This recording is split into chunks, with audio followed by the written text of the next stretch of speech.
today's lesson, we will be going over simple trusses. Let's look at some of the learning outcomes. We want to understand the components of simple trusses and apply basic assumptions and analyze trusses.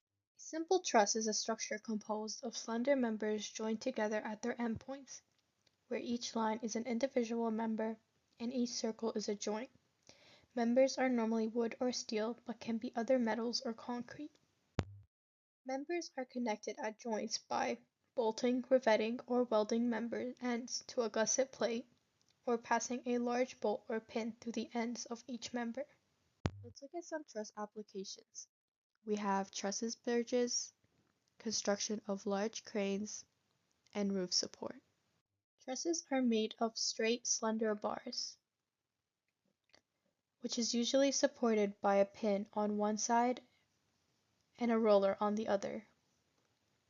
The pin helps prevent horizontal movement of the truss system, while the roller permits the elongation and contraction of the truss with temperature changes. Each member of a truss is a two-force body. Basic assumptions for analysis. All loads are applied at joints.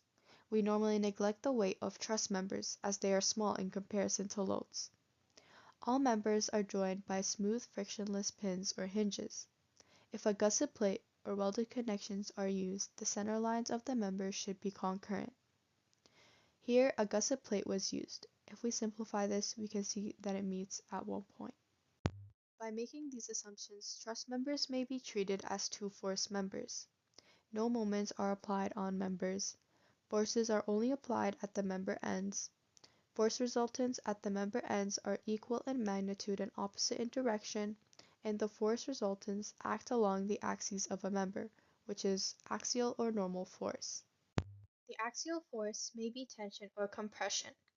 Tension causes the member to lengthen or elongate, and compression causes the member to shorten. The basic form of a simple truss is a triangular truss, which is stable. Square trusses, on the other hand, are unstable. For a square truss, if we add a load P, then the unstable square truss will collapse. However, if we add a diagonal member to the square truss, we create two triangles and the truss becomes stable. Why is it stable now? When the original square truss collapsed, the distance between A and C got longer.